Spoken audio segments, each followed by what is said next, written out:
여러분, 70대가 되면 관절이 아픈 게 당연하다고 생각하시나요?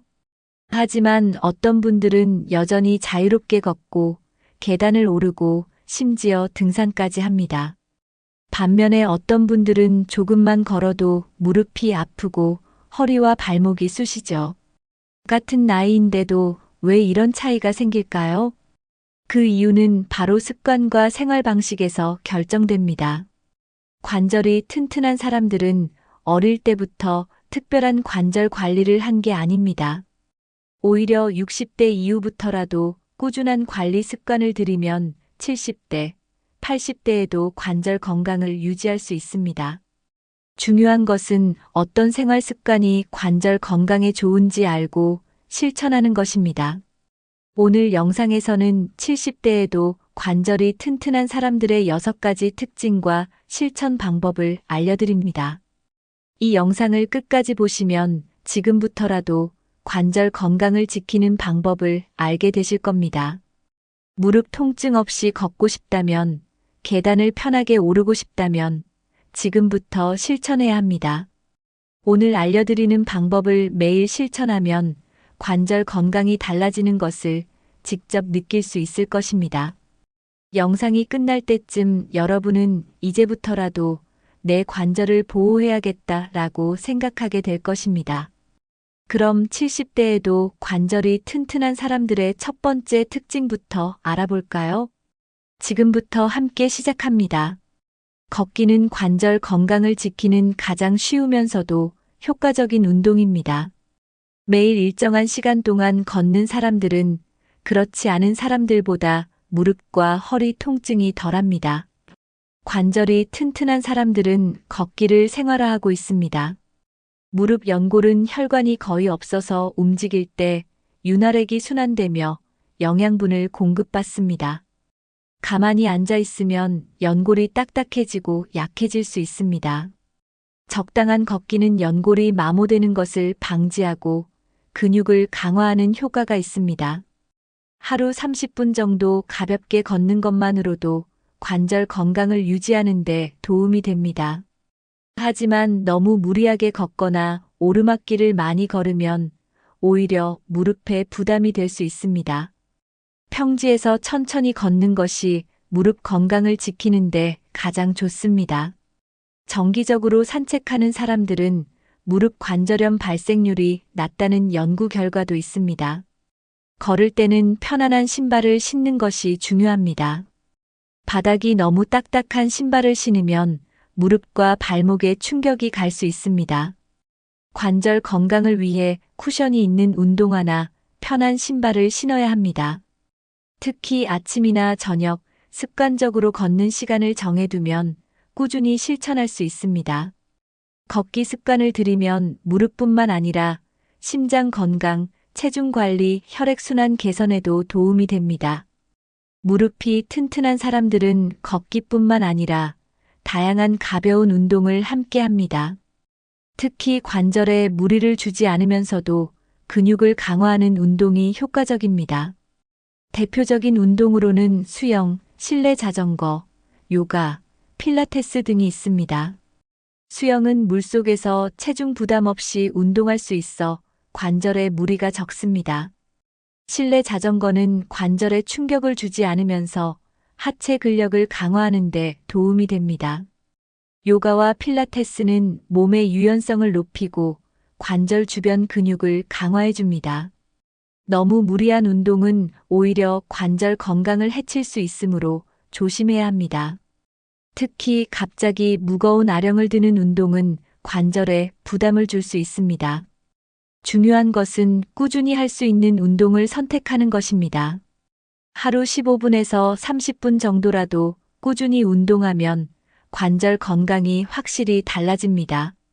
운동을 할 때는 관절이 충분히 준비될 수 있도록 가벼운 스트레칭을 먼저 하는 것이 좋습니다. 운동 후에는 따뜻한 찜질을 하거나 마사지로 근육을 풀어주는 것도 효과적입니다. 운동을 꾸준히 하는 사람들은 관절이 더 유연하고 부드럽습니다. 반대로 너무 움직이지 않으면 관절이 뻣뻣해지고 쉽게 통증이 생길 수 있습니다.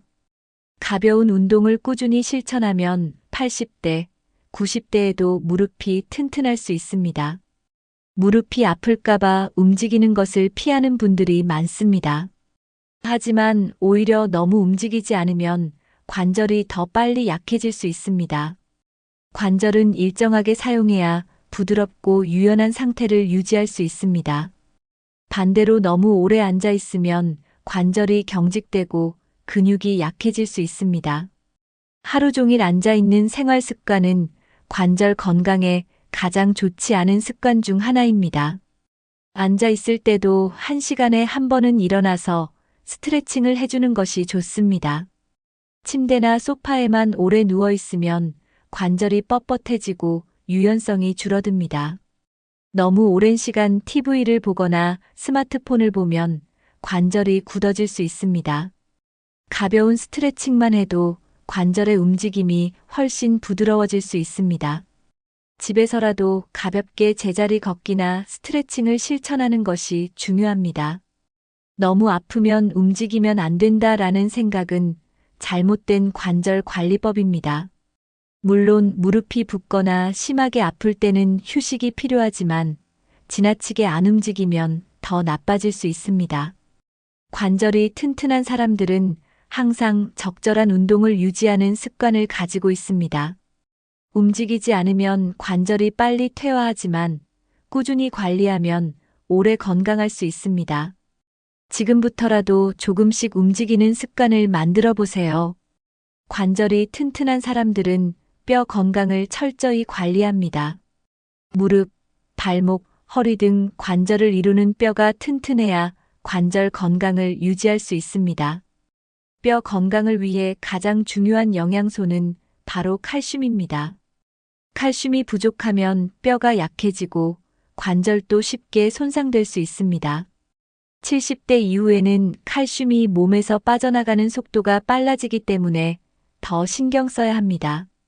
칼슘이 풍부한 음식으로는 우유, 치즈, 요구르트 같은 유제품이 있습니다. 유제품이 맞지 않는 분들은 두부, 멸치, 시금치, 콩류를 섭취하면 좋습니다. 특히 멸치는 뼈째로 먹기 때문에 칼슘 함량이 매우 높습니다. 연어, 정어리 같은 생선도 칼슘과 오메가3가 풍부해 관절 건강에 좋습니다. 칼슘을 충분히 섭취하면 골밀도가 유지되어 골다공증 위험이 줄어듭니다. 칼슘은 우리 몸에서 스스로 생성할 수 없기 때문에 음식으로 섭취해야 합니다. 하루에 칼슘 700mg에서 1000mg 정도를 섭취하는 것이 이상적입니다. 식사만으로 칼슘을 충분히 섭취하기 어려운 경우 보충제를 활용하는 것도 방법입니다. 하지만 보충제에만 의존하기보다 균형 잡힌 식사를 하는 것이 더 중요합니다. 관절 건강은 결국 뼈 건강에서 시작됩니다. 오늘부터라도 칼슘을 충분히 섭취하세요. 칼슘을 충분히 섭취해도 비타민 D가 부족하면 뼈 건강이 제대로 유지되지 않습니다. 비타민 D는 칼슘이 몸에서 제대로 흡수되도록 돕는 역할을 합니다. 비타민 D가 부족하면 칼슘이 충분하더라도 뼈가 약해질 수 있습니다.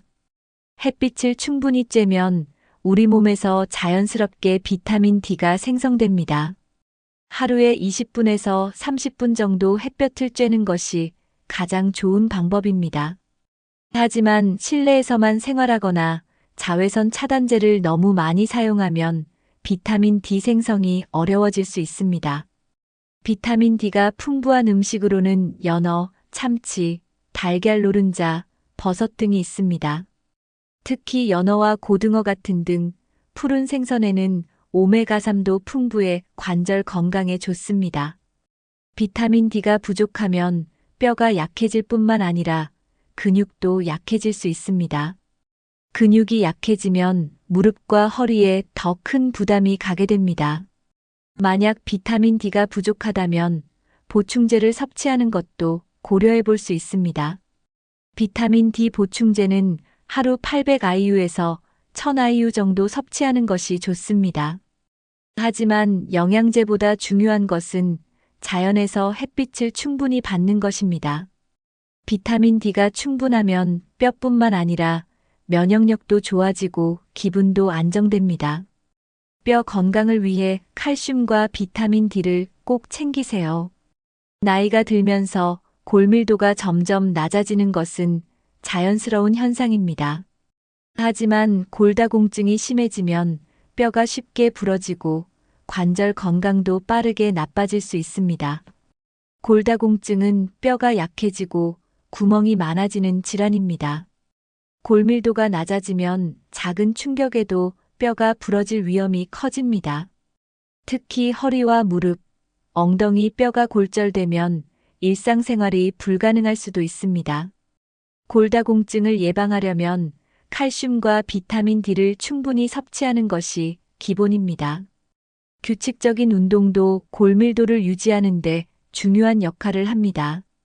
특히 체중을 지탱하는 운동, 예를 들면 걷기나 가벼운 근력 운동이 골다공증 예방에 효과적입니다. 골다공증은 증상이 없는 경우가 많기 때문에 조기 검진이 중요합니다. 1년에 한 번 골밀도 검사를 받으면 자신의 뼈 건강 상태를 알 수 있습니다. 흡연과 과음은 골밀도를 낮추는 주요 원인이므로 피하는 것이 좋습니다. 나트륨이 많은 음식자고 가공된 음식은 칼슘 배출을 증가시키므로 주의해야 합니다. 카페인이 많은 커피, 탄산음료도 칼슘 흡수를 방해할 수 있습니다. 골다공증이 진행되기 전에 미리 예방하면 건강한 관절을 오래 유지할 수 있습니다. 지금부터라도 뼈 건강을 챙기는 습관을 들이면 80대, 90대에도 튼튼한 관절을 유지할 수 있습니다. 관절이 튼튼한 사람들은 음식 선택부터 다릅니다. 관절 건강을 지키는 핵심은 염증을 줄이는 것입니다. 염증이 지속되면 관절이 붓고 통증이 심해질 수 있습니다. 특히 퇴행성 관절염이나 류마티스 관절염이 있는 분들은 염증 관리가 필수적입니다. 염증을 줄이는 대표적인 음식은 오메가3가 풍부한 생선입니다. 연어, 고등어, 참치 같은 등 푸른 생선에는 항염 효과가 있는 오메가3 지방산이 들어 있습니다. 강황울금도 관절 염증을 줄이는 데 도움이 됩니다. 강황 속 커큐민 성분은 강력한 항산화 작용을 해 염증을 완화합니다. 브로콜리, 시금치, 케일 같은 녹색 채소도 관절 건강에 좋은 음식입니다. 녹색 채소에는 항산화 성분과 비타민 K가 풍부해 뼈와 관절을 보호합니다. 올리브 오일은 좋은 지방이 많아 관절을 부드럽게 유지하는 데 도움이 됩니다. 견과류 아몬드, 호두, 캐슈넛도 관절을 보호하는 좋은 지방과 항산화 성분이 풍부합니다. 과일 중에서는 베리류 블루베리, 체리, 석류가 관절 건강에 특히 좋습니다. 블루베리와 체리는 체내 염증을 줄이고 관절의 붓기를 완화하는 효과가 있습니다. 관절 건강을 위해 염증을 줄이는 음식을 꾸준히 섭취하는 것이 중요합니다. 반대로 관절 건강을 해치는 음식들도 있습니다. 가공식품과 당분이 많은 음식은 관절 건강에 매우 해롭습니다. 인스턴트 음식, 패스트푸드, 튀긴 음식은 체내 염증을 증가시킵니다. 튀긴 음식은 관절을 손상시키는 활성산소를 증가시키는 원인이 됩니다. 설탕이 많이 들어간 음식도 관절 건강에 악영향을 줍니다. 탄산음료, 케이크, 과자 같은 단 음식은 염증을 증가시키는 대표적인 원인입니다. 설탕이 많으면 체내 염증 반응이 커져 관절 통증이 심해질 수 있습니다. 흰 밀가루로 만든 빵, 국수, 과자 같은 정제 탄수화물도 관절 건강을 해칠 수 있습니다. 정제 탄수화물은 혈당을 급격히 올리고 체내 염증 수치를 증가시킵니다. 나트륨이 많은 음식자고 가공된 음식도 칼슘 배출을 증가시켜 뼈 건강을 약화시킵니다. 술과 카페인도 관절 건강에 좋지 않습니다. 과도한 알코올 섭취는 체내 염증을 증가시키고 골밀도를 낮출 수 있습니다. 커피를 하루 2잔 이상 마시면 칼슘 흡수가 방해될 수 있습니다. 관절 건강을 해치는 음식을 피하면 무릎과 허리 통증이 완화될 수 있습니다. 좋은 음식은 늘리고 해로운 음식은 줄이는 것이 관절 건강의 핵심입니다. 첫 번째, 등, 푸른 생선 연어, 고등어, 참치 오메가스가 풍부해 염증 완화 효과가 뛰어납니다. 두 번째, 브로콜리, 시금치 같은 녹색 채소 항산화 성분과 비타민 K가 관절을 보호합니다.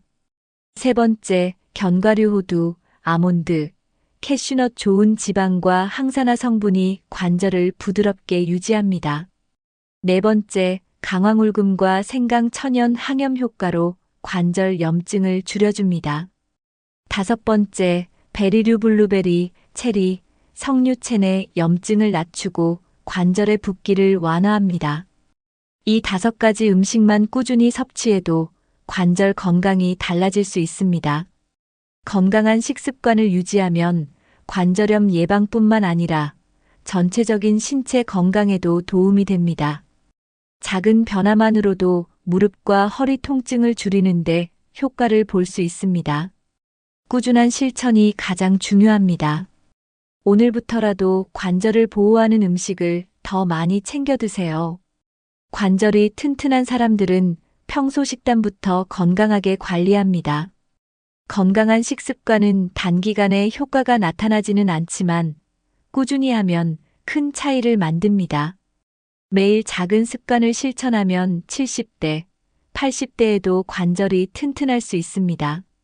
먹는 것이 곧 건강을 결정합니다. 이제부터라도 좋은 음식을 선택하는 습관을 가져보세요. 무릎이 튼튼한 사람들은 대부분 하체 근육이 잘 발달되어 있습니다. 무릎 관절은 단순히 뼈와 연골만으로 지탱되는 것이 아니라 주변 근육이 지지해줍니다. 특히 허벅지 근육 대퇴사두근이 강하면 무릎 관절에 가해지는 부담이 줄어듭니다. 하체 근육이 약하면 작은 충격에도 무릎이 쉽게 손상될 수 있습니다. 걸을 때도 무릎에 가해지는 충격을 완화하려면 허벅지와 종아리 근육이 튼튼해야 합니다. 하체 근력이 강하면 계단을 오르거나 앉았다 일어설 때도 관절에 부담이 덜 갑니다. 반대로 근력이 부족하면 무릎이 흔들리고 작은 움직임에도 통증이 생길 수 있습니다. 근육이 강하면 관절염 예방에도 도움이 됩니다. 실제 연구에서도 하체 근력이 약한 사람들은 무릎 관절염 위험이 더 높다고 밝혀졌습니다. 근력 운동을 하면 무릎을 지지하는 힘이 강해져 걸을 때도 안정감이 생깁니다. 허벅지 근육이 강하면 무릎이 덜 흔들리고 낙상의 위험도 줄어듭니다. 하체 근력이 튼튼하면 무릎뿐만 아니라 허리와 발목 관절도 건강하게 유지할 수 있습니다. 나이가 들어도 꾸준히 근력을 키우면 관절 건강을 지킬 수 있습니다. 운동이 어렵다면 일상에서라도 다리를 자주 움직이는 습관을 들이세요. 근력이 곧 관절 건강을 결정합니다. 하체 운동을 생활화해 보세요. 무릎 건강을 위해 헬스장에서 무거운 아령을 들 필요는 없습니다. 오히려 너무 무거운 운동은 무릎에 부담을 줄 수 있습니다. 가벼운 근력 운동만 꾸준히 해도 무릎을 보호하는 데 큰 효과가 있습니다. 대표적인 운동으로 앉았다 일어서기 스쿼트가 있습니다. 벽에 기대고 천천히 앉았다 일어나는 동작을 반복하면 근력을 기르는 데 도움이 됩니다. 누워서 다리를 들어 올리는 운동 레그레이즈도 무릎 주변 근육을 강화하는 좋은 방법입니다. 의자에 앉아 다리를 뻗는 운동도 허벅지 근력을 키우는데 효과적입니다. 계단 오르기는 무릎이 튼튼한 사람들의 대표적인 습관입니다. 하지만 관절이 약한 분들은 계단을 너무 많이 오르내리면 무릎에 부담이 될 수 있으므로 주의해야 합니다. 가벼운 스트레칭을 함께하면 관절이 더 유연해집니다. 매일 10분만 투자해도 무릎 관절 건강이 달라질 수 있습니다. 운동을 시작할 때는 무릎에 무리가 가지 않도록 천천히 해야 합니다. 작은 습관부터 시작하면 관절이 점점 튼튼해지는 것을 느낄 수 있습니다. 꾸준한 근력 운동은 무릎뿐만 아니라 전체적인 건강에도 좋습니다. 오늘부터라도 하루 10분씩 근력 운동을 실천해 보세요. 특별한 운동기구가 없어도 집에서 쉽게 할 수 있는 관절 강화 운동이 많습니다.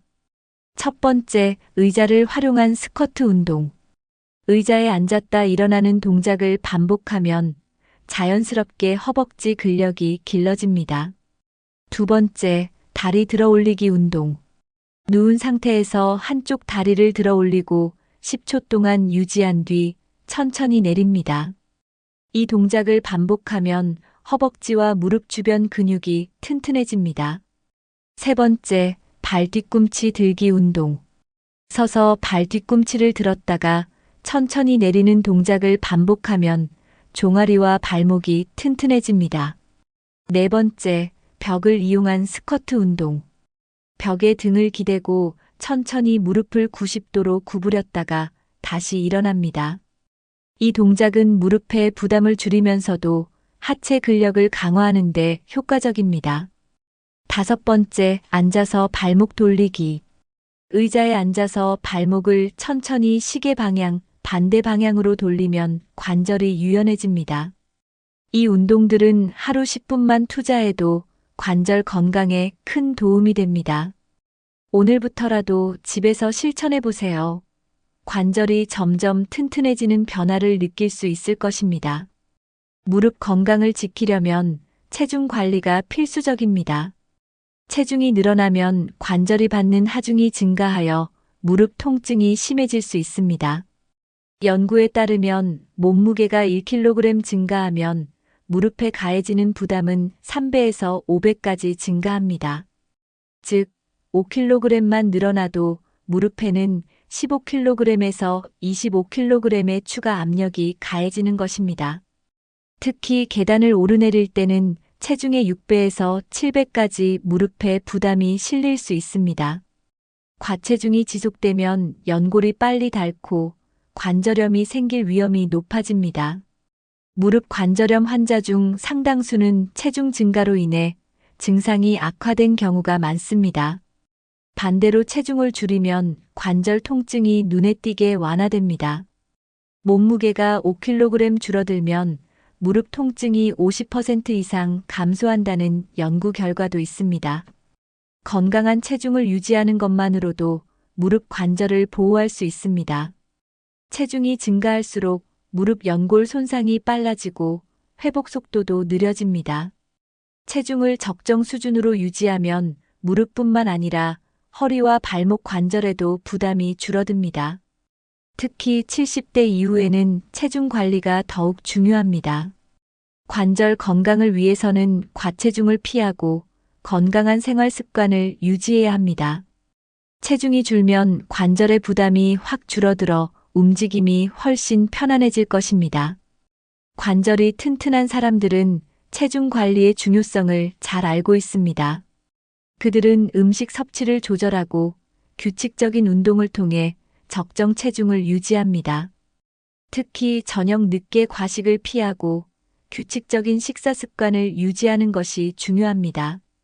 건강한 식습관을 가진 사람들은 체중 변화가 적고 관절에도 부담을 덜 줍니다.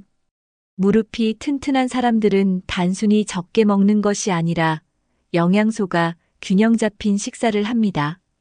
단백질을 충분히 섭취해 근육을 유지하고 무릎을 지탱하는 힘을 키웁니다. 정제 탄수화물 흰쌀, 밀가루보다 현미, 고구마 같은 복합 탄수화물을 선택하는 것이 좋습니다. 식사량을 갑자기 줄이는 다이어트보다는 천천히 체중을 조절하는 것이 관절 건강에 더 좋습니다. 물을 충분히 마시는 것도 체중 관리와 관절 건강에 중요한 역할을 합니다. 수분이 부족하면 연골이 건조해지고 관절 마찰이 심해질 수 있습니다. 식사 후 가벼운 산책을 하는 습관도 체중 조절과 무릎 건강을 지키는 데 도움이 됩니다. 체중이 적절하면 관절의 부담이 줄어들어 더 활동적인 생활을 할 수 있습니다. 몸무게가 적정 수준을 유지하면 움직임이 편하고 피로감도 덜 느껴집니다. 관절이 튼튼한 사람들의 공통점은 체중을 꾸준히 관리한다는 점입니다. 지금부터라도 건강한 체중을 유지하는 습관을 만들어 보세요. 무릎 건강을 위해 체중 감량을 고려하고 있다면 올바른 방법으로 해야 합니다. 갑자기 굶거나 무리한 다이어트는 관절과 근육을 더 약하게 만들 수 있습니다. 건강한 체중 감량을 위해서는 균형 잡힌 식사와 꾸준한 운동이 필수적입니다. 첫 번째, 아침 식사를 거르지 마세요. 아침을 거르면 점심과 저녁에 과식하게 되어 체중 조절이 어려워질 수 있습니다. 두 번째, 단백질을 충분히 섭취하세요. 닭가슴살, 두부, 생선, 계란 같은 단백질은 근육을 유지하는 데 도움을 줍니다. 세 번째, 가공식품을 피하고 자연식 위주의 식사를 하세요. 패스트푸드, 튀긴 음식, 단 음식은 염증을 유발하고 체중 증가를 촉진할 수 있습니다. 네 번째, 하루 30분 이상 가벼운 운동을 하세요. 빠르게 걷기, 실내 자전거, 가벼운 스트레칭을 지속하면 관절 부담 없이 체중 감량이 가능합니다. 다섯 번째, 식사 후 가벼운 산책을 습관화하세요. 식사 후 움직이면 혈당 조절에도 도움이 되고 체중 관리에도 효과적입니다. 건강한 체중을 유지하면 관절이 가벼워지고 움직임이 훨씬 편안해집니다. 오늘부터라도 건강한 체중 감량을 위한 생활 습관을 실천해 보세요. 관절이 튼튼한 사람들의 공통점은 바른 자세를 유지하는 습관이 있다는 점입니다. 올바른 자세를 유지하면 무릎, 허리, 어깨 관절에 불필요한 부담이 줄어듭니다. 반대로 나쁜 자세를 오래 유지하면 관절에 지속적으로 무리가 가서 통증이 생길 수 있습니다. 앉을 때 허리를 곧게 펴고 의자 깊숙이 앉는 것이 중요합니다. 구부정한 자세를 오래 유지하면 척추뿐만 아니라 무릎 관절에도 영향을 줍니다. 특히 소파에 오래 앉거나 다리를 꼬는 습관은 무릎 관절의 균형을 무너뜨릴 수 있습니다. 서 있을 때는 양발의 균형을 맞추고 한쪽 다리에 무게를 실지 않는 것이 좋습니다. 걸을 때도 등을 펴고 발 뒤꿈치부터 땅에 닿게 걸으면 무릎 부담을 줄일 수 있습니다. 스마트폰을 사용할 때 고개를 너무 숙이지 않는 것이 중요합니다. 고개를 숙이는 자세는 목과 어깨뿐만 아니라 허리와 무릎에도 부담을 줄 수 있습니다. 잠을 잘 때도 바른 자세를 유지하는 것이 관절 건강을 지키는 데 도움이 됩니다. 너무 높은 베개를 사용하면 목과 허리에 부담이 가고 척추 정렬이 흐트러질 수 있습니다. 바른 자세만 유지해도 관절이 훨씬 편안해지고 통증이 줄어듭니다. 작은 습관을 바꾸는 것만으로도 무릎 건강에 큰 변화를 줄 수 있습니다. 오늘부터라도 바른 자세를 유지하는 습관을 만들어 보세요. 관절이 튼튼한 사람들은 일상에서 자연스럽게 관절 보호 습관을 실천합니다. 바닥에 앉는 것보다 의자에 앉는 습관을 들이면 무릎 부담을 줄일 수 있습니다. 쪼그려 앉거나 바닥에서 생활하는 시간이 길어지면 무릎 연골이 더 빨리 닳을 수 있습니다. 무거운 물건을 들 때는 허리를 구부리지 말고 무릎을 살짝 굽혀드는 것이 좋습니다. 갑자기 방향을 바꾸는 동작은 무릎 관절에 충격을 줄 수 있으므로 주의해야 합니다. 오래 서 있는 경우 한쪽 다리에 체중을 싣기보다 양발에 균등하게 힘을 분배하는 것이 중요합니다. 너무 오래 같은 자세를 유지하지 말고 자주 움직여 관절을 풀어주는 것이 좋습니다. 계단을 내려갈 때는 무릎에 부담이 가기 쉬우므로 손잡이를 잡고 천천히 내려가는 것이 안전합니다. 손가락과 손목 관절도 자주 스트레칭을 해주면 퇴행성 관절염 예방에 도움이 됩니다. 발에 맞지 않는 신발을 신으면 무릎과 발목에 지속적인 충격이 가해질 수 있습니다. 관절이 튼튼한 사람들은 항상 쿠션이 좋은 편안한 신발을 신습니다. 특히 발이 편안한 신발을 신으면 걸을 때 무릎 관절의 부담을 줄일 수 있습니다. 생활 속 작은 습관만 바꿔도 무릎과 관절 건강이 크게 달라질 수 있습니다. 지금부터라도 무릎과 관절을 보호하는 습관을 하나씩 실천해 보세요. 건강한 관절은 작은 습관에서 시작됩니다. 무릎이 튼튼한 사람들은 정기적으로 관절 건강을 점검합니다. 관절 통증이 느껴지면 참지 말고 병원을 방문하는 것이 중요합니다. 초기 관절염은 적절한 치료를 받으면 진행을 늦출 수 있습니다. 하지만 통증을 방치하면 연골이 점점 닳고 수술이 필요할 수도 있습니다. 연골이 한번 손상되면 자연적으로 재생되지 않기 때문에 초기에 관리하는 것이 중요합니다. 정기적으로 무릎과 관절 건강 검사를 받으면 이상을 미리 발견할 수 있습니다. 특히 골다공증이 있는 분들은 뼈 건강 검사를 정기적으로 받는 것이 필수적입니다. 뼈가 약해지면 작은 충격에도 골절이 발생할 수 있기 때문입니다. 관절 건강을 위해 MRI나 엑스레이 검사를 통해 관절 상태를 확인하는 것도 좋은 방법입니다. 무릎이 불편할 때는 운동을 잠시 쉬고 충분한 휴식을 취하는 것이 필요합니다. 필요하면 병원에서 물리치료를 받거나 전문적인 치료를 고려할 수도 있습니다. 관절 건강을 지키는 가장 좋은 방법은 초기에 조치를 취하는 것입니다. 작은 통증이라도 계속되면 전문의의 진단을 받아보는 것이 좋습니다. 정기적인 검진과 빠른 치료가 관절을 오래 사용할 수 있는 비결입니다. 오늘부터라도 관절 건강을 체크하는 습관을 들여보세요. 오늘 영상에서는 70대에도 관절이 튼튼한 사람들의 6가지 특징을 알아보았습니다. 무릎과 관절 건강은 운동, 식습관, 체중 관리, 생활 습관이 모두 연결되어 있습니다. 조금씩 실천하는 것만으로도 관절 건강을 오래 유지할 수 있습니다. 하루 30분 걷기, 올바른 식습관, 하체 근력 강화 운동만으로도 관절이 달라질 수 있습니다. 바른 자세 유지, 무릎 보호 습관, 적정 체중 관리도 매우 중요한 요소입니다. 작은 실천이 모이면 건강한 관절을 유지하는 큰 힘이 됩니다. 지금부터라도 관절을 보호하는 습관을 하나씩 실천해 보세요. 건강한 무릎과 튼튼한 관절로 80대, 90대에도 자유롭게 움직일 수 있습니다. 여러분은 관절 건강을 위해 어떤 노력을 하고 계신가요? 가장 공감되거나 실천하고 싶은 관절 건강 습관이 있다면 댓글로 남겨주세요. 혹시 여러분만의 무릎 건강 비법이 있다면 함께 공유해주세요.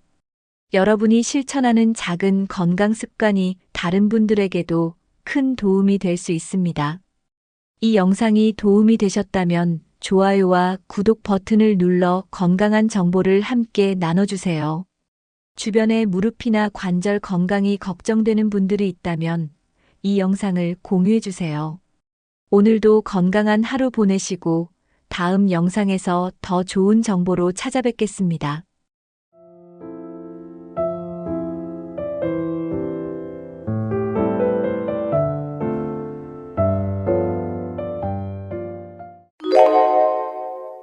여러분, 나이가 들수록 사람들과 자주 어울려야 한다고 생각하시나요? 친구도 많고 모임도 많아야 외롭지 않을 거라고 믿는 분들이 많습니다. 하지만 나이가 들면서 너무 많은 인간관계가 오히려 피곤하고 부담스러울 수도 있습니다.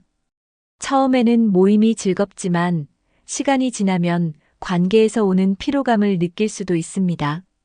나이가 들수록 진짜 중요한 것은 다른 사람들과 어울리는 것보다 혼자서도 잘 지내는 법을 아는 것입니다. 혼자 있는 시간이 많아지는 것은 자연스러운 변화입니다. 하지만 이를 부정적으로 받아들이기보다 어떻게 하면 혼자서도 행복하게 지낼 수 있을까 고민해 봐야 합니다. 억지로 모임을 다니거나 불편한 인간관계를 유지하려고 애쓰지 않아도 됩니다. 중요한 것은 혼자서도 만족하고 평온한 삶을 즐기는 것입니다. 오늘 영상에서는 70대 이후에는 왜 혼자 있는 시간이 더 중요해지는지, 그리고 혼자서도 만족하는 삶을 사는 방법을 알려드리겠습니다. 관계를 줄이고 혼자 있는 시간을 활용하면 오히려 더 건강하고 행복한 삶을 살 수 있습니다. 지금부터 혼자서도 만족하는 삶을 위한 구체적인 방법을 함께 알아보겠습니다. 이 영상을 끝까지 보시면 혼자 있는 시간이 더 이상 외롭지 않다는 것을 깨닫게 되실 겁니다. 그리고 어떻게 하면 나이 들어서도 후회 없이 만족하며 살 수 있는지 알게 되실 겁니다. 그럼 본격적으로 시작해 보겠습니다. 젊을 때는 가족, 직장 동료, 친구들과 바쁘게 지냈습니다. 하지만 나이가 들수록 주변 사람들과의 관계는 점점 줄어듭니다. 자녀들은 각자의 삶을 살기 바쁘고 친구들도 점점 만나는 횟수가 줄어듭니다. 몸이 예전처럼 따라주지 않으면서 자연스럽게 활동 범위도 줄어듭니다. 모임을 다녀도 피곤함을 더 크게 느끼고 집에서 쉬는 것이 더 편하게 느껴질 수도 있습니다. 인간관계가 줄어든다고 해서 외로워할 필요는 없습니다. 오히려 이러한 변화는 자연스러운 것이며 혼자 있는 시간을 즐길 줄 아는 것이 중요합니다. 억지로 인간관계를 유지하려 하면 오히려 스트레스를 받을 수 있습니다. 건강한 인간관계는 내가 편안할 때 유지하는 것이지 억지로 유지해야 하는 것이 아닙니다. 나이가 들수록 인간관계에서 중요한 것은 양보다 질입니다.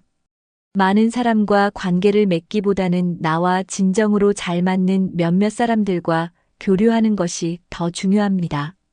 주변을 둘러보면 꼭 자주 만나지 않아도 마음이 편한 친구가 있을 것입니다. 중요한 것은 혼자 있는 시간을 부정적으로 보지 않고 나를 위한 시간으로 활용하는 것입니다. 혼자 있는 시간이 많아지는 것은 나쁜 것이 아닙니다. 오히려 이를 기회로 삼아 나만의 시간을 더 의미 있게 보낼 수 있습니다. 사람들과 어울리는 것이 무조건 좋은 것은 아닙니다. 특히 나이가 들수록 사람들과의 만남이 즐거움보다 피로감을 줄 때가 많습니다. 젊을 때는 모임에서 에너지를 얻었지만 나이가 들면 에너지를 소모하는 일이 되기도 합니다. 많은 모임에 참석하면 금전적인 부담도 커질 수 있습니다. 또한 사람들과 만나면 자연스럽게 비교하게 되는 경우가 많습니다. 누구는 손주들이 자주 찾아온다. 누구는 노후 자금이 넉넉하다 같은 이야기를 듣다 보면 불필요한 스트레스를 받을 수 있습니다. 또 때로는 모임에서의 갈등이나 의견 차이로 인해 마음이 불편해질 수도 있습니다. 나이가 들수록 내가 진짜 즐길 수 있는 모임을 선택하는 것이 중요합니다.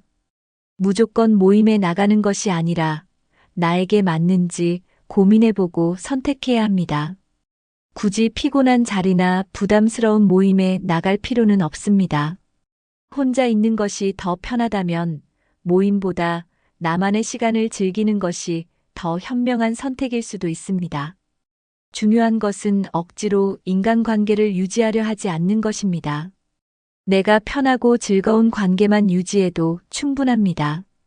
오히려 적절한 거리를 두고 혼자만의 시간을 갖는 것이 더 행복할 수도 있습니다. 이제 혼자 있는 시간을 즐기는 방법에 대해 알아보겠습니다. 70대 이후에는 나를 돌아보고 내면의 평화를 찾는 것이 더 중요합니다. 젊을 때는 가족을 위해, 직장을 위해, 남을 위해 살아왔다면 이제는 나 자신을 위한 시간을 가져야 할 때입니다. 바쁜 생활을 하다 보면 정작 내 마음을 돌보지 못하고 지나가는 경우가 많습니다. 하지만 이제는 남을 위한 삶이 아니라 나를 위한 삶을 살 때입니다. 혼자 있는 시간을 불안하게 생각하지 말고 온전히 나에게 집중하는 시간으로 활용하는 것이 좋습니다. 조용한 공간에서 차 한 잔을 마시며 생각을 정리하는 것만으로도 마음이 평온해질 수 있습니다. 자연을 가까이 하며 산책을 하거나 가벼운 운동을 하면서 몸과 마음을 돌보는 것도 좋습니다. 중요한 것은 혼자 있는 시간을 부정적으로 바라보지 않는 것입니다. 혼자 있는 것은 외로움이 아니라 진정한 자유가 될 수도 있습니다. 나에게 맞는 취미나 관심사를 찾아보는 것도 좋은 방법입니다. 책을 읽거나 글을 쓰거나 정원을 가꾸는 등 마음이 편해지는 활동을 해보세요. 혼자 있는 시간을 잘 활용하면 오히려 더 건강하고 만족스러운 삶을 살 수 있습니다. 70대 이후에는 외부의 평가보다 내가 진정으로 원하는 삶을 사는 것이 더 중요합니다. 사람들과의 관계에 너무 얽매이지 않고 나 자신을 위한 시간을 가지는 것이 필요합니다. 이제 혼자 있는 시간을 더 즐겁고 의미 있게 보내는 방법에 대해 알아보겠습니다. 많은 사람들이 혼자 있는 것과 외로움을 같은 것으로 착각합니다. 하지만 고독은 스스로 선택하는 것이고 외로움은 원치 않는 상태입니다. 혼자 있는 것이 외롭다고 느껴진다면 그 시간을 어떻게 활용해야 할지 고민해 볼 필요가 있습니다. 혼자 있는 시간을 불안하게 생각하기보다는 자기 자신을 돌보는 시간으로 활용하는 것이 중요합니다. 혼자 있을 때 내가 진정으로 원하는 것이 무엇인지 고민해 볼 수 있습니다.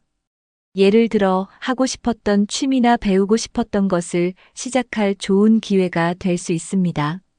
중요한 것은 혼자 있는 시간을 의미 있게 보내는 방법을 찾는 것입니다. 산책을 하거나 명상을 하면서 마음을 가다듬는 것도 좋은 방법입니다. 조용한 음악을 들으며 책을 읽거나 글을 써보는 것도 혼자만의 시간을 즐기는 좋은 방법입니다. 또 작은 정원을 가꾸거나 요리를 하면서 생활의 즐거움을 찾을 수도 있습니다. 혼자 있는 시간을 즐길 수 있는 사람은 어떤 상황에서도 행복을 느낄 수 있습니다. 혼자 있는 시간이 불안한 것은 아직 나 자신과의 시간을 온전히 즐기는 방법을 찾지 못했기 때문일 수 있습니다.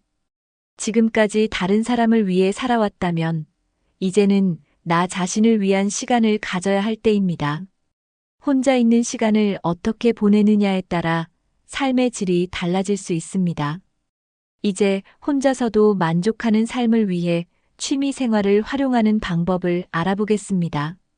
취미는 나이와 상관없이 삶을 풍요롭게 만들어주는 요소입니다. 70대 이후에는 취미가 곧 삶의 활력이 될 수 있습니다. 취미를 가지면 혼자 있는 시간도 즐겁고 의미 있게 보낼 수 있습니다. 독서, 그림 그리기, 악기 연주, 글쓰기 같은 개인적인 취미를 가져보는 것도 좋습니다.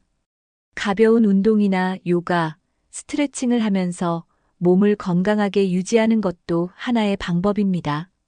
정원을 가꾸거나 작은 식물을 키우면서 자연을 가까이 하는 것도 마음을 편안하게 합니다. 요리를 하면서 새로운 레시피를 도전해보는 것도 재미있을 수 있습니다. 평소 관심 있었던 분야를 공부하거나 온라인 강의를 들어보는 것도 좋은 방법입니다. 손으로 하는 작업, 예를 들면 뜨개질이나 도자기 만들기 같은 취미도 집중력을 높이는 데 도움이 됩니다. 중요한 것은 내가 좋아하는 것을 찾고 꾸준히 지속하는 것입니다. 취미를 가지면 하루하루가 더 알차고 보람차게 느껴질 수 있습니다. 단순한 취미 활동도 꾸준히 하면 전문가 수준으로 발전할 수도 있습니다. 또 취미를 통해 새로운 사람들과 소통할 기회도 생길 수 있습니다. 내 삶을 더욱 의미 있게 만드는 취미를 찾는 것이 혼자 있는 시간을 더욱 가치 있게 만드는 방법입니다.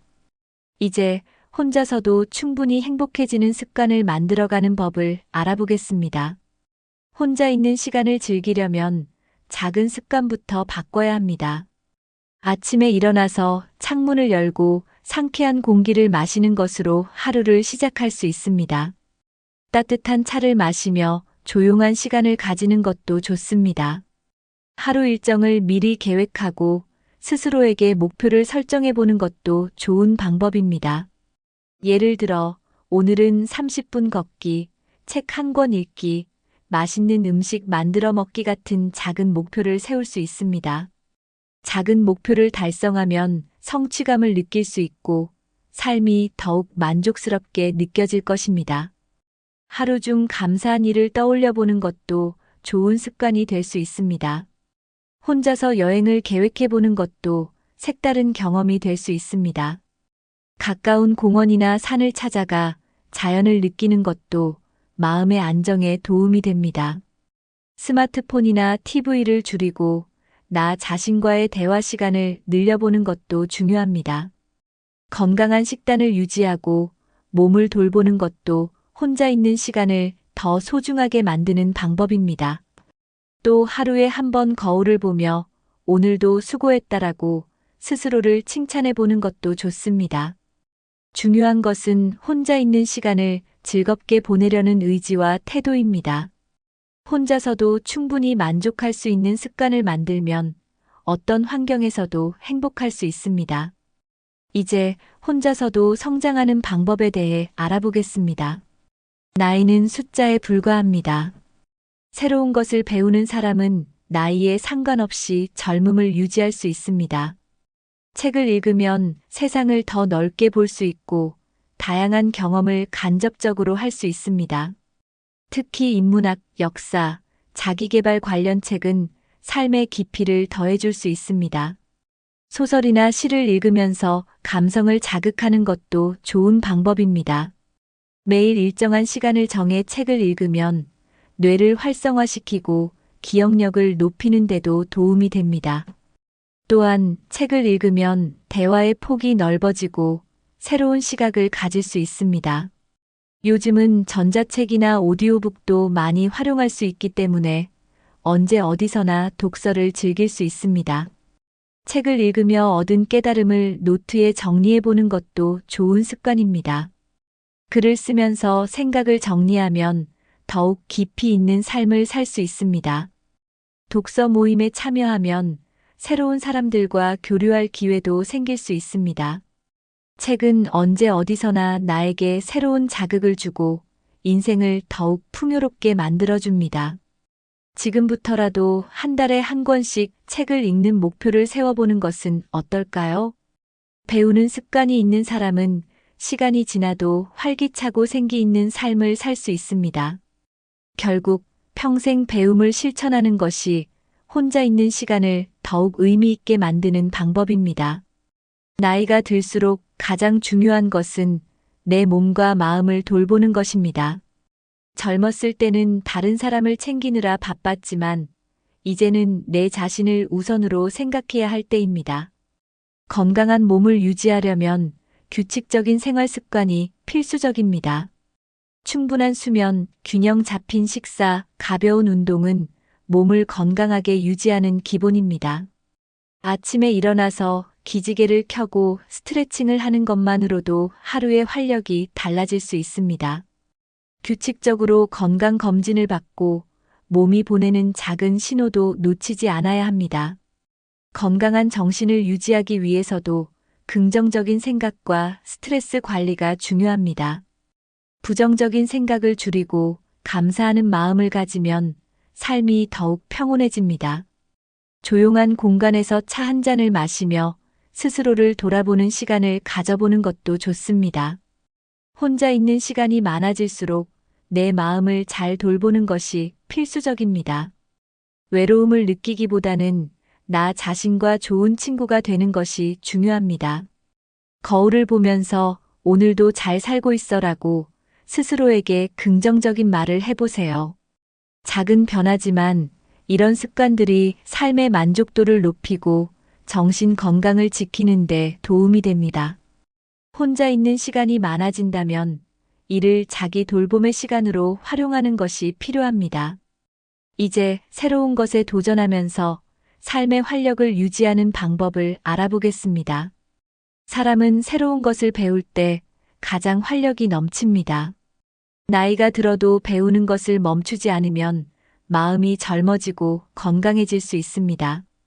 새로운 도전을 하려면 먼저 작은 목표부터 설정하는 것이 중요합니다. 예를 들어 평소 배우고 싶었던 취미를 시작해보는 것도 좋은 방법입니다. 요리, 그림 그리기, 악기 연주, 외국어 공부 등 다양한 활동이 있습니다. 요즘은 온라인 강의나 지역 문화센터에서 쉽게 배울 수 있는 기회가 많습니다. 중요한 것은 완벽하게 잘하려는 것이 아니라 새로운 것을 경험해 보는 것입니다. 새로운 것을 배울 때마다 뇌가 활성화되고 인생이 더욱 풍요로워집니다. 또 새로운 도전을 하면 자신감이 생기고 삶의 의미가 더 커질 수 있습니다. 여행을 떠나보는 것도 좋은 도전이 될 수 있습니다. 꼭 멀리 갈 필요 없이 가까운 곳이라도 새로운 장소를 방문하면 색다른 기분을 느낄 수 있습니다. 새로운 사람들과 교류하는 것도 새로운 경험이 될 수 있지만 혼자서도 충분히 즐길 수 있습니다. 중요한 것은 스스로에게 아직도 도전할 수 있는 것이 많다라고 믿는 것입니다. 나이는 숫자일 뿐 새로운 것을 배우고 도전하는 마음만 있다면 언제든 삶은 새로워질 수 있습니다. 이제 불필요한 인간관계를 정리하고 나에게 집중하는 것이 왜 중요한지 알아보겠습니다. 나이가 들면 인간관계를 다시 돌아볼 필요가 있습니다. 젊었을 때는 사람들과의 관계를 유지하기 위해 많은 노력을 기울였습니다. 하지만 70대 이후에는 꼭 필요한 관계만 남기는 것이 더 현명한 선택이 될 수 있습니다. 억지로 유지하는 인간관계는 오히려 스트레스가 될 수도 있습니다. 이 관계를 유지하는 것이 나에게 정말 도움이 될까? 스스로 질문해 보세요. 만날 때마다 피곤해지는 사람, 부정적인 영향을 주는 사람과의 관계는 자연스럽게 줄이는 것이 좋습니다. 관계를 정리하는 것은 나쁜 일이 아니라 나를 위한 선택입니다. 모든 사람과 잘 지낼 필요는 없습니다. 남에게 맞추느라 힘들어하지 말고 나에게 맞는 관계를 유지하는 것이 중요합니다. 나이가 들면 관계의 양보다 질이 더 중요해집니다. 내가 편안함을 느낄 수 있는 사람과의 관계를 유지하는 것이 건강에도 더 좋습니다. 인간관계를 줄이면 더 많은 시간이 나 자신을 위해 사용될 수 있습니다.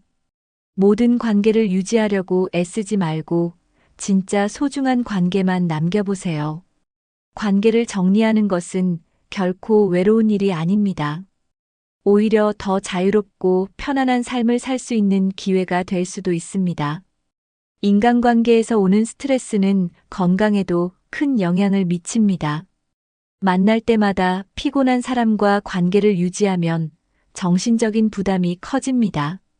이런 스트레스는 고혈압, 불면증, 소화 문제 등 다양한 신체적 증상을 유발할 수 있습니다. 불필요한 인간관계로 인해 피곤함을 느낀다면 정리할 필요가 있습니다. 나에게 스트레스를 주는 사람과 거리를 두는 것은 건강을 위해서도 필요한 일입니다. 꼭 필요한 관계만 유지하면 더 평온하고 안정된 삶을 살 수 있습니다. 인간관계에서 벗어나 혼자 있는 시간이 많아지면 마음의 여유도 생깁니다. 여유가 생기면 더욱 건강한 생활 습관을 유지할 수 있습니다. 스트레스를 줄이면 면역력도 높아지고 더 활기찬 생활이 가능합니다. 혼자 있는 시간을 활용해 자신을 돌보고 건강을 챙기는 것이 더 중요합니다. 인간관계에 신경 쓰느라 정작 나를 돌보지 못하는 경우가 많습니다. 이제는 다른 사람보다 나에게 집중하는 것이 필요합니다. 중요한 것은 무조건 사람들과 멀어지는 것이 아니라 나에게 필요한 관계를 선택하는 것입니다. 인간관계를 줄이면 내 삶이 더욱 단순하고 행복해질 수 있습니다. 이제 적당한 거리감을 유지하며 더 건강한 인간관계를 맺는 방법을 알아보겠습니다. 모든 인간관계가 가까울 필요는 없습니다. 때로는 적당한 거리감을 유지하는 것이 더 편하고 건강한 관계가 될 수도 있습니다. 너무 가까운 관계는 오히려 갈등을 만들고 피로감을 줄 수도 있습니다. 나이가 들수록 혼자만의 시간과 인간관계의 균형이 필요합니다. 가까운 친구라도 매일 만나야 할 필요는 없습니다. 가끔 안부를 묻고 필요할 때 서로 도와주는 관계가 더 편할 수도 있습니다. 자주 만나야 하는 부담이 없는 관계가 오히려 더 오래 유지됩니다. 가족과도 적절한 거리를 유지하는 것이 필요합니다. 자녀들과 너무 밀착된 관계보다는 독립적인 생활을 하면서 적당한 교류를 유지하는 것이 좋습니다. 가까우면 정이 깊어지고 너무 가까우면 갈등이 깊어진다는 말을 기억하세요. 나 자신을 위해서도 인간관계에서 너무 에너지를 소모하지 않는 것이 중요합니다.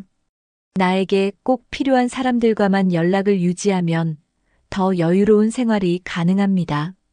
관계를 잘 정리하고 혼자 있는 시간을 즐기는 것이 결국 더 건강한 노후를 위한 길입니다. 인간관계를 줄이는 것이 아니라 더 건강한 관계로 정리하는 것이라고 생각하면 됩니다. 이제 소수의 깊이 있는 관계가 더 소중한 이유에 대해 알아보겠습니다. 사람은 많은 관계보다 진짜 마음을 나눌 수 있는 몇몇 사람만 있어도 충분합니다. 젊었을 때는 많은 사람을 만나고 넓은 인간관계를 유지하는 것이 중요하게 여겨졌습니다. 하지만 나이가 들면 진짜 내 편이 되어줄 사람이 누구인지가 더 중요해집니다. 수십 명의 지인보다 내 이야기를 편하게 나눌 수 있는 한두 명의 친구가 더 가치 있습니다. 중요한 것은 누가 내 옆에 있는지가 아니라 누구와 마음을 나눌 수 있는지입니다. 많은 사람들과의 관계를 유지하려고 애쓰는 것은 오히려 스트레스가 될 수 있습니다. 자주 만나지 않아도 마음이 통하는 친구가 한 명이라도 있다면 그것으로 충분합니다. 진정한 관계는 자주 만나야 하는 것이 아니라 필요할 때 서로 의지가 될 수 있는 관계입니다. 연락이 뜸해도 언제든지 다시 연락할 수 있는 편안한 친구를 찾는 것이 더 중요합니다. 중요한 것은 내가 그 사람과 함께 있을 때 편안한지 즐거운지입니다. 피곤한 인간관계를 억지로 유지할 필요는 없습니다. 진짜 소중한 관계는 적은 노력으로도 오래 지속되는 관계입니다. 수십 번 만나도 불편한 관계보다 가끔 만나도 편안한 관계가 더 가치 있습니다. 나이가 들수록 양보다는 질이 중요합니다. 이제 가족과의 관계를 더욱 돈독하게 만드는 방법을 알아보겠습니다. 가족은 나이가 들수록 더 중요한 존재가 됩니다. 하지만 가족 관계도 무조건 가깝기만 하면 좋은 것은 아닙니다. 자녀와의 관계는 서로의 독립성을 인정하면서도 적절한 교류를 유지하는 것이 좋습니다. 자녀에게 부담을 주지 않으면서도 필요할 때 서로 도와줄 수 있는 관계가 가장 이상적입니다. 부모로서의 역할을 내려놓고 한 사람 대 한 사람으로 관계를 맺는 것이 중요합니다. 지나친 기대나 간섭은 자녀와의 관계를 불편하게 만들 수 있습니다. 오히려 가끔 연락하며 안부를 묻고 따뜻한 응원을 해주는 것이 더 좋은 관계를 유지하는 방법입니다. 손주들과도 자연스럽게 교류하면서 즐거운 시간을 보내는 것이 좋습니다. 무조건 가까운 가족 관계가 아니라 서로의 삶을 존중하는 것이 중요합니다. 또 형제나 친척들과의 관계도 적당한 거리를 유지하는 것이 필요합니다. 너무 깊이 엮이면 피곤해질 수도 있고 지나친 기대는 실망으로 이어질 수도 있습니다. 가족과 좋은 관계를 유지하려면 기대보다는 배려하는 마음이 필요합니다. 적당한 거리에서 서로를 응원하고 필요할 때 기댈 수 있는 관계가 가장 건강합니다. 가족과의 관계도 내가 부담스럽지 않은 선에서 유지하는 것이 중요합니다. 이제 적당한 사회적 교류가 필요한 이유에 대해 알아보겠습니다. 혼자 있는 시간이 중요하지만 그렇다고 완전히 고립되는 것은 바람직하지 않습니다. 사람은 어느 정도의 사회적 교류가 있어야 정신적으로 건강할 수 있습니다.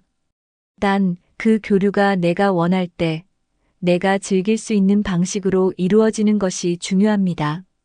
억지로 모임에 나가거나 부담을 느끼면서 인간관계를 유지할 필요는 없습니다. 적당한 거리에서 편하게 즐길 수 있는 모임을 찾는 것이 중요합니다. 예를 들어, 동네에서 가벼운 산책 모임이나 독서 모임에 참여하는 것도 좋은 방법입니다. 교회나 봉사활동을 통해 자연스럽게 교류하는 것도 좋은 선택이 될 수 있습니다. 정기적인 모임이 부담스럽다면 가끔씩 안부를 주고받는 정도의 교류도 충분합니다. 중요한 것은 내가 원할 때 내 방식대로 사회적 교류를 유지하는 것입니다. 혼자 있는 시간이 많아질수록 사람들과의 연결이 더욱 소중하게 느껴질 수 있습니다. 하지만 그 연결이 억지스럽지 않고 자연스러워야 의미가 있습니다. 혼자 있는 시간을 즐기면서도 필요할 때 도움을 주고받을 수 있는 관계를 유지하는 것이 이상적입니다. 결국 혼자 있는 시간과 사회적 관계의 균형이 가장 중요합니다. 나에게 맞는 적절한 교류 방식을 찾는 것이 건강한 노후를 위한 핵심입니다. 이제 혼자서도 만족하는 삶을 위한 실천 방법을 알아보겠습니다. 혼자 있는 시간을 즐기려면 규칙적인 생활 습관이 중요합니다. 아침에 일어나면 가벼운 스트레칭과 함께 하루를 시작해 보세요. 아침 햇살을 쬐며 산책을 하면 기분이 상쾌해지고 하루가 활기차게 시작됩니다. 따뜻한 차나 커피를 마시며 조용한 시간을 가지는 것도 좋은 방법입니다. 하루에 작은 목표를 설정하면 시간을 더욱 의미 있게 활용할 수 있습니다. 예를 들어, 오늘은 30분 책 읽기, 새로운 요리 도전하기 같은 목표를 정해보세요. 점심 식사는 건강한 음식으로 스스로를 챙기는 시간이 될 수 있습니다. 혼자 식사할 때도 좋아하는 음악을 틀거나 좋아하는 TV 프로그램을 보면서 즐겨보세요. 오후에는 가벼운 산책이나 운동을 하면서 몸을 움직이는 것이 좋습니다. 취미 시간을 활용하여 그림을 그리거나 뜨개질을 하거나 책을 읽는 것도 좋은 방법입니다. 저녁에는 하루를 돌아보며 감사한 일 3가지를 적어보는 것도 긍정적인 습관이 될 수 있습니다. 자기 전에는 명상이나 조용한 음악을 들으면서 마음을 편안하게 정리해 보세요. 이렇게 하루하루를 의미 있게 보내면 혼자 있는 시간이 결코 외롭지 않습니다. 오히려 혼자만의 시간이 더욱 소중하고 즐거워질 것입니다. 이제 경제적, 심리적으로 자립하는 법을 알아보겠습니다. 혼자서 잘 지내려면 경제적 안정도 중요합니다. 나이가 들수록 고정적인 수입과 절약하는 습관이 필요합니다. 필요 없는 지출을 줄이고 꼭 필요한 것에만 돈을 쓰는 것이 중요합니다. 작은 취미나 재능을 활용하여 소소한 수입을 만들 수도 있습니다. 예를 들어 수공예품을 만들어 판매하거나 온라인으로 강의를 하는 것도 방법입니다. 중요한 것은 돈을 벌기 위해서가 아니라 삶의 활력을 위해 하는 것입니다. 경제적인 걱정을 줄이면 혼자서도 더욱 편안한 생활을 할 수 있습니다. 심리적으로도 자립하는 것이 중요합니다. 외로움을 느끼지 않으려면 스스로에게 만족하는 법을 배워야 합니다. 나이가 들었다고 해서 다른 사람들에게 의존할 필요는 없습니다. 오히려 스스로 삶을 꾸려나가는 것이 더 큰 자유를 줄 수 있습니다. 혼자 있는 시간을 불안하게 생각하지 말고 나만의 시간을 즐기는 법을 배워야 합니다. 긍정적인 생각을 가지고 작은 것에서도 만족을 찾는 것이 중요합니다. 돈도 감정도 스스로 관리할 수 있어야 더 행복한 노후를 보낼 수 있습니다. 이제 인생 후반전에서 진짜 나를 찾는 시간이 왜 중요한지 알아보겠습니다. 70대 이후의 삶은 새로운 시작이 될 수 있습니다. 지금까지는 가족을 위해, 사회를 위해 살았다면 이제는 온전히 나를 위한 시간을 가져야 합니다. 나는 누구인가? 무엇을 할 때 가장 행복한가? 를 고민해 보는 것이 필요합니다. 남들에게 맞추는 삶이 아니라 내가 진짜 원하는 것을 찾는 것이 중요합니다. 하고 싶었던 일이 있다면 지금이 시작할 가장 좋은 시기입니다. 나를 위한 시간을 보내면서 스스로를 더욱 깊이 이해할 수 있습니다. 새로운 도전을 두려워하지 말고 배우고 싶은 것이 있다면 시도해 보세요. 나이와 상관없이 새로운 취미나 공부를 시작하는 것은 삶에 활력을 줍니다. 예전에는 하지 못했던 것들을 해보는 것이 중요합니다. 여행을 떠나거나 글을 쓰거나 예술 활동을 하는 것도 좋은 방법입니다. 세상과 단절되는 것이 아니라 내가 좋아하는 방식으로 세상을 즐기는 것이 중요합니다. 혼자 있는 시간이 많아질수록 진정한 나를 찾을 기회도 많아집니다. 인생 후반전을 더욱 의미 있게 만들기 위해서는 내가 나를 사랑하는 것이 필요합니다. 나 자신을 소중히 여기고 내 삶을 긍정적으로 바라보는 것이 가장 중요합니다. 이제 오늘의 내용을 정리하면서 실천할 수 있는 방법을 이야기해 보겠습니다. 오늘은 70대 이후에는 많은 모임보다 혼자서 잘 지내는 것이 더 중요하다는 이야기를 해보았습니다. 나이가 들수록 인간관계를 줄이고 혼자 있는 시간을 즐기는 법을 아는 것이 더 중요합니다. 억지로 모임을 다니기보다는 내가 편안한 관계만 유지하는 것이 더 행복한 노후를 만드는 길입니다. 또 혼자 있는 시간이 많아질수록 그 시간을 어떻게 보내느냐가 삶의 질을 결정합니다. 오늘 알려드린 하루 루틴 만들기, 취미 찾기, 경제적 심리적 자립, 인생 후반전의 목표 설정 등을 실천해 보세요. 혼자 있는 시간이 더 이상 외로움이 아니라 자유와 행복이 될 수 있습니다. 결국 인생의 진정한 행복은 내가 스스로 만족하는 삶을 사는 데 있습니다. 여러분은 혼자 있는 시간을 어떻게 보내고 계신가요? 혹시 좋은 방법이나 추천하고 싶은 습관이 있다면 댓글로 공유해 주세요. 다른 분들에게도 큰 도움이 될 수 있습니다. 이 영상이 도움이 되셨다면 좋아요와 구독을 눌러주세요. 더 많은 분들이 혼자 있는 시간을 행복하게 보내실 수 있도록 주변에도 공유해 주세요. 오늘부터라도 작은 습관부터 바꿔서 혼자서도 만족하는 삶을 만들어 보세요. 혼자가 외로운 것이 아니라 진정한 나를 찾는 과정이 될 수도 있습니다. 여러분의 건강하고 행복한 노후를 응원합니다. 다음 영상에서 또 만나요.